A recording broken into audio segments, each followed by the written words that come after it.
The BP oil spill, already shaping up to be one of the nation's worst environmental disasters in terms of total dollars of damage, is going to be the focus of an ongoing series of updates, commentaries, and information from the lawyers heading up one of the most prominent legal teams. My guest today is Rick Kuykendall. He's of counsel with the Murphy firm in Baltimore and Kuykendall and Associates in Fairhope, Alabama. Rick is working with the Gulf Oil Disaster Relief Group team comprised of lawyers from Louisiana, Texas, Mississippi, Pennsylvania, Alabama, and Florida. Rick, thanks for joining us today. There are many class actions filed by lawyers on this all over the country. In your mind, do these seem somewhat premature at this time? Well, I think the answer is they're both premature in terms of the facts and circumstances, and I also think many of them are premature under the law, and that's a significant legal problem. Scott, I think it's really wrong for lawyers, and I know people are trying, but to go out and sign people up and go and file cases without really spending a lot of time in a highly technical area of the law, studying the law. I'm not making any statements about any individual lawyers, but I will tell you that this is a very complex legal question about what law applies and how. Many of the class actions that have been filed, if have been filed under theories which aren't going to survive. I don't want to go into a lengthy discussion on this call. I can do it at another time if you'd like. But the Oil Protection Act has a 90-day waiting period for most claims.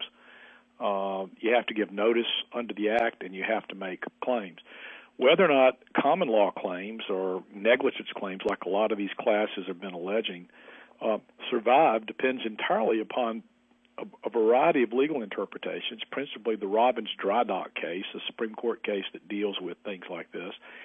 And these lawyers are filing these cases, and I don't know if they're either reading different cases than my group are reading, or we disagree about what the cases say. But I think I would surmise that the vast majority of the lawsuits that are on file today, if held up to a 12b6 motion, would probably be dismissed by these lawyers who have just come down here and willy-nilly filed cases. It's a complicated statute, and I would tell any lawyer listening, because I know we have a lot of lawyers listening, you should read OPA and you should read Robbins Dry Docks before telling a client that you're going to be able to file a case that can survive. A class action, for example, for restaurants right now, and my group represents a number of restaurants. I personally represent one of the largest restaurants in the Gulf Coast. I haven't filed suit because it's premature, not because my client hasn't begun to suffer damages, but the type of relief my client can get is not going to be the type of relief that some of these classes are alleging. And I think it's frankly something that every lawyer in this bar on the plaintiff side needs to do. They need to take a step back. They need to read the law. They need to think about what they're doing and not mislead people into thinking that they're going to get some sort of relief that's just not available to them.